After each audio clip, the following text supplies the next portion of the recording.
All right, looks like we are live. Today is Monday. I usually do not go live on Monday many times. I'm usually writing content and doing everything. I have every day like freaking mapped out to a T, but today I'm going live.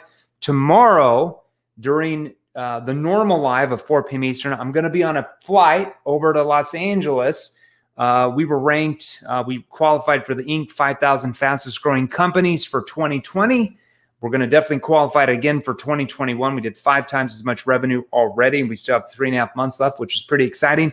But tomorrow we get to be up on stage and get a big award from the Inc. 5,000 private companies, whatever their company's called. I'm not sure. So tomorrow I'm going to be on a flight at this time. So I did not want to keep you holding you back. I wanted to be able to do something special for you today. So today we're going to talk about what do you actually need to do. Let me post a comment here. What do you need to do? Like, what questions do you need to ask to get referrals from almost every single prospect you talk to?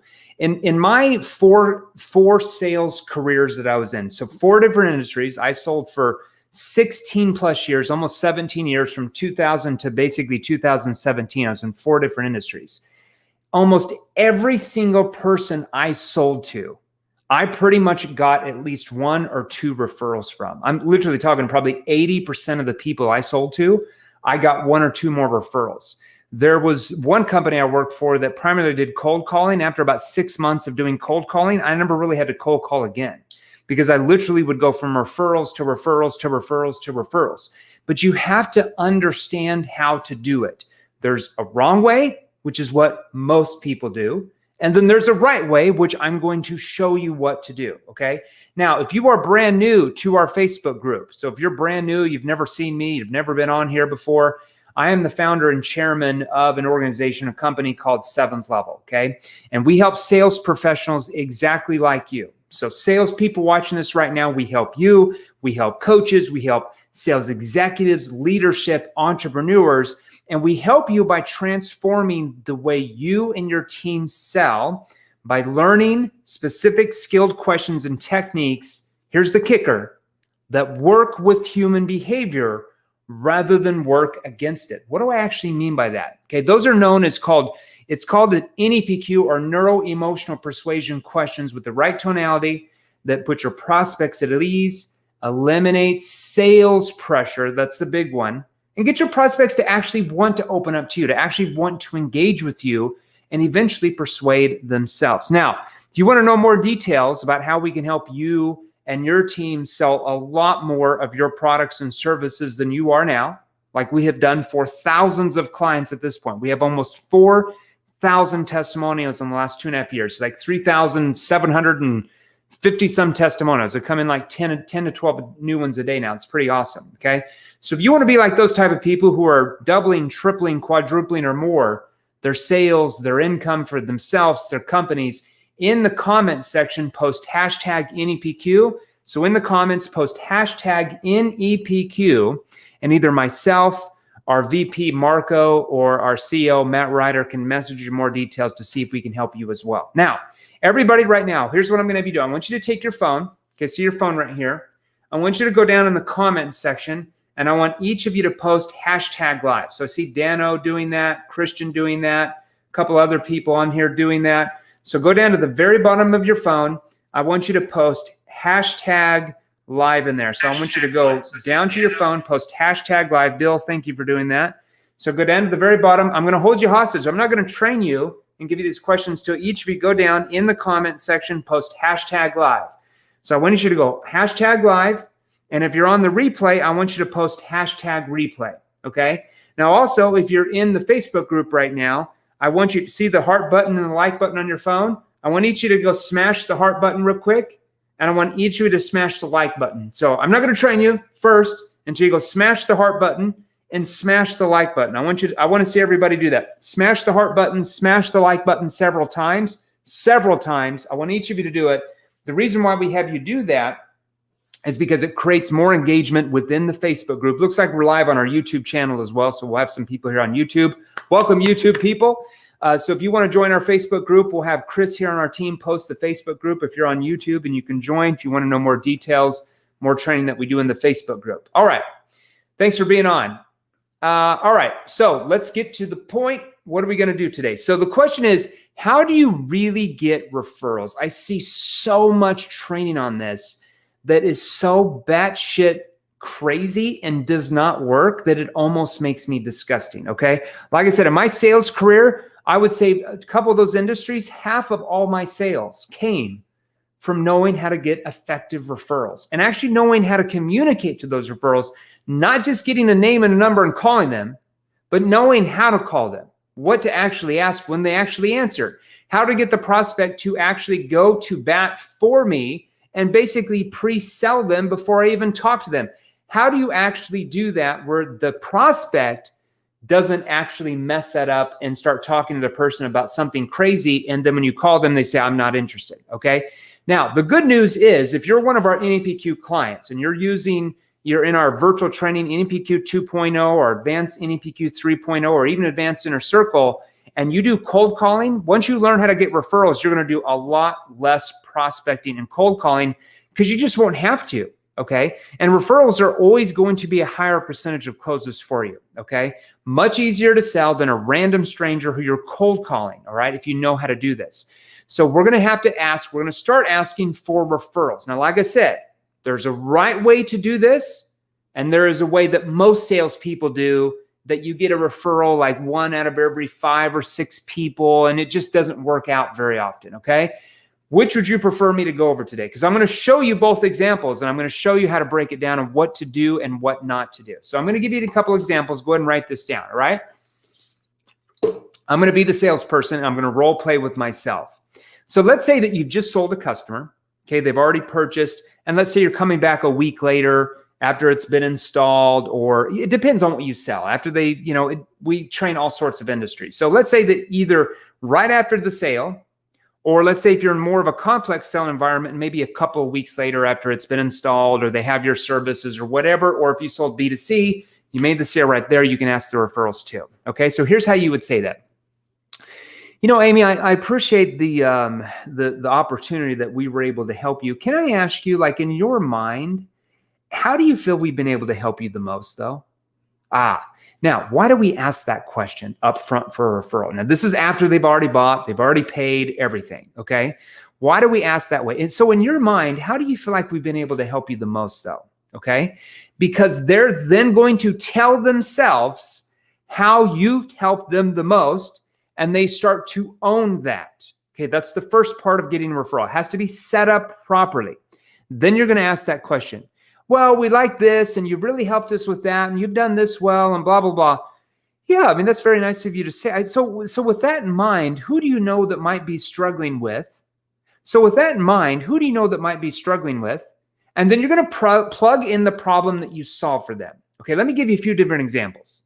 Let's say if you sold life insurance. So with that in mind, who do you know that might be looking for ways, or actually, let's say if you sold life insurance, I'm going to give you 3 different examples, okay, in 3 different industries. So in this example, let's say if you sold life insurance. So with that in mind, who do you know that might not have the right amount of, I would say, insurance protection for the family when something does happen to them?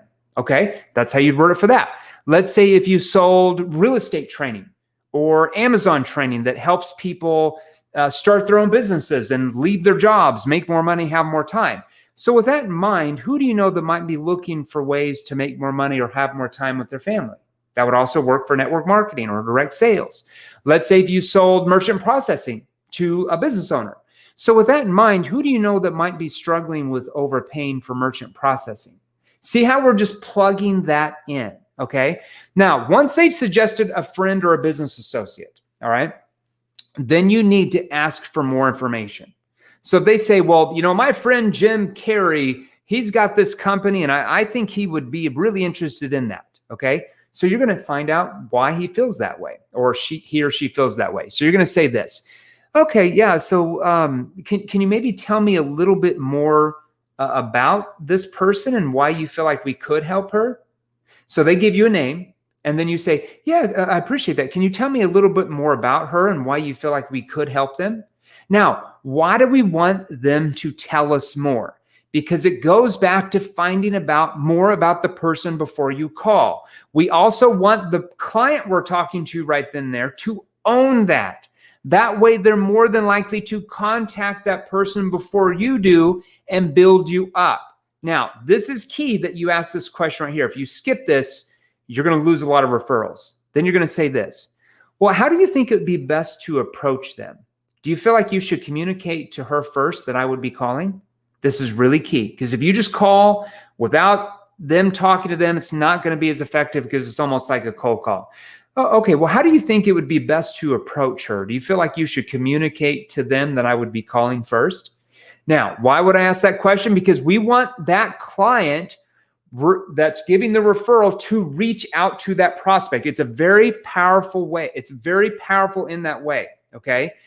I'm sending you somebody I think might be able to help you. If that's what they're saying, you're more than likely going to get a hold of that referral and be able to convert that referral. Now, let me give you a warning.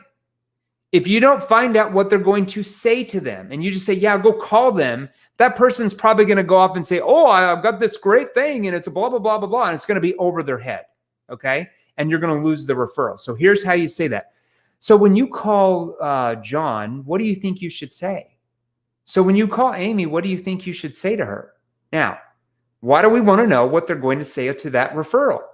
Well, we want to be able to prevent them, like I said, from saying anything that's going to trigger sales resistance with that person. Anything that's over their head or really technical or weird or just not right, okay?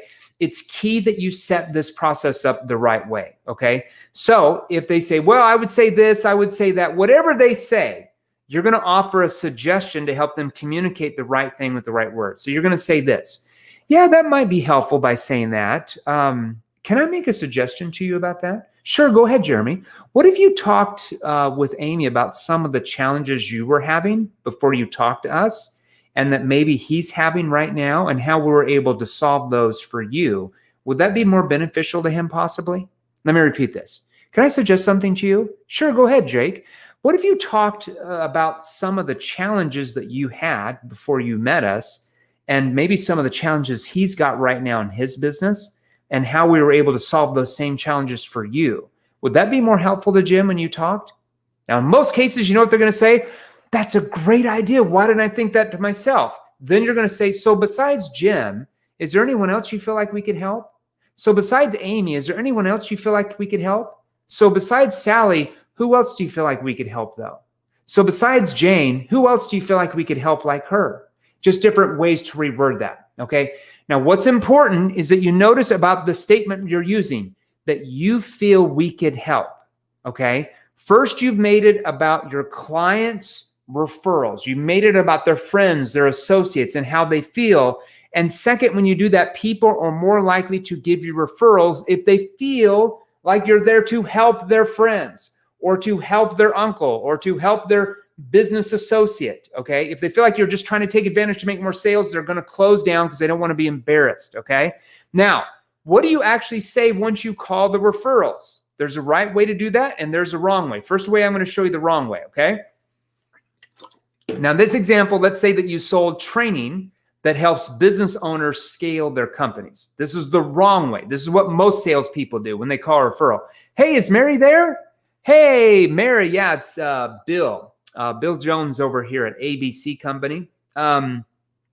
It looks like your friend Jane had asked me to call you and said that you were interested in kind of our company's services. She said you were wanting to take your business to the next level to really scale it. Do you have 2 or 3 minutes to talk right now about how my company can get you the results you're after? Now, notice who the salesperson was focused on. Pretty much the salesperson and his or her solution, not the prospect. That's the first mistake. You know what the second mistake was? There's actually several mistakes. You know what the second one was? You never want to assume that just because you get a referral, that somehow they're just automatically interested in what you're offering. You have to stay neutral. You can't be negative. You can't be too positive. You just stay neutral. You're not quite sure if you can help yet without finding more about their situation. I see so many salespeople fail at this. They come across too enthusiastic on that call because they think the referral is just ready to sign up, okay? So from the get-go, you have to stay neutral. If you want to be in the top 1% or 5% of salespeople in your industry, in your field, you have to stay neutral. Remember, you're a problem finder and problem solver, not a product pusher. So let's say the prospect says this after you say that really weird thing. Yeah, sure. I guess this is a good time. Sure, go ahead. What's this all about? Okay, great. I know you're going to be excited about what my company can offer you today. And you see, here at ABC Company, we've been in business for 20 years, and we've helped 3,000 businesses have success and scale. Now, let me tell you a few things that we can help you get where you want to go. And then at the end, you can make an informed decision, if it's the right fit for you. And then at the end, we can make a decision if you're the right fit for our company too. That's what most people do, something like that, okay? Oh, it's so bad. Like, it's so bad. You have to stop it, okay? So when you try using closing techniques right from the beginning and you tell them what you do, you go into your little mini pitch, and then you say at the end that they can make an informed decision at the end and that you need to see if they're a good fit for your company. What do you think is going on in most people's mind? It automatically triggers sales resistance. Do you honestly, in your mind, really believe that when you say at the end to make an informed decision that they believe that you're really in it for them? No, they think that informed decision is purchasing what you're offering because they know you're trying to sell them something. And when you also say, I see so many salespeople say at the end, we've got to see if you're a good fit for our company because not everybody's a good fit for us and we don't want to work with everybody. Nobody believes that. Do you really believe at the end of the call, let's say if your product was 20 grand and you said, here's my credit card for 20 grand, they'd be like, nope, I'm not going to take your credit card. You're not a good fit for our company. I'm sorry, but I'm moving on to the next person. Nobody believes you when you say that. So when you say that, it triggers more sales resistance and the prospect starts to close down when you start to ask them questions. You've got to get rid of that way of thinking if you ever want to be the top in sales. Now, let's take a look at what somebody who uses NEPQ would actually say and ask. Remember, we're never going to assume that just because you've gotten a referral that they're automatically interested. Your first objective is to find out about the person's situation and what problems do they have, if any, the root cause and how those problems are affecting them, and then where do they really want to go? What's their objective state? So when you call referrals, you're going to say something like this. Hey, is this John? Oh, hey, John, it's just Jeremy Miner, a business associate of yours, Amy Caldwell, suggested that I call you as we had recently helped her with A, B, and C that was causing them to X, Y, and Z. And she mentioned to me that you might be experiencing some of the same challenges possibly yourself with your firm. Is this an appropriate time to talk? Did you notice the difference in that? Did you hear my tonality? Did you see my facial expressions? Even though I was on the phone, you still have to do my facial expressions because it comes out in your tonality on the phone. Notice the salesperson is focused on the prospect to see if they can help them, okay? Now, what do you do if the referral wants to meet you? How about that? Here's how to start that conversation. John, it's nice to meet you, and let's do this. Just so I don't go over things that you might have already talked about with Jim, perhaps you could give me your thoughts on what you both discussed yesterday when you met, and then what you'd like to cover so that we could focus on you and your firm and what you might be looking for. Did you see what I did there? The word might is a neutral term, okay? Focus on you and what you might be looking for. There's zero sales resistance when you use the word might and possibly because you're neutralizing that statement. Now, at that point, most people are not looking for a solution. In fact, most don't even know they've got a problem, okay? But remember, you have to think and ask like a problem finder, not a product pusher, to help them find problems that they didn't even think they had before you started talking to them. Okay, with NEPQ, those problems will surface. And what's most important now that you need to do is take what I just did there, this referrals, go out and actually start using it word for word. Now, if you're in our NEPQ 3.0 Advanced Trainer Inner Circle, all of this is trained on plus 10,000 other things. This is like 1% of 1% of the 1% that I just gave you today. So if you want more details about how we can help you sell a lot more of your products and services as well, I just gave you a little nibble today. In the comments section, just post hashtag NEPQ, and either myself or someone on our team, maybe Matt Wright, our CEO, if you're lucky, he's hard to get a hold of, and our VP Marco can message you more details to see if we can help you as well. Now, we will not be going live tomorrow. I will be on a flight to Los Angeles. We're accepting Inc. 5000 award. We were we qualified for the top 5,000 companies in the United States last year, fastest growing in 2020. We're definitely going to qualify for that again in 2021. We've done 5 times revenue and we still have 3.5 months left, which is cool. We've helped thousands of people this year and last year. So we're going to be accepting that award tomorrow on stage in Los Angeles. And then Wednesday, I'll be flying back. So we won't have a live tomorrow. I probably will not go live on Wednesday because I think I'm on a flight half the day. But I will be back here on Thursday to go through Q&A for you as well. Hope that helped everybody. Take everything I said today, go out and use it. And if you want to learn how you can sell a lot more of your products or services, just comment hashtag NEPQ in the comments, and we'll message you more details to see if we can help you as well. Stay out of trouble. We'll see you soon. Thanks, everybody.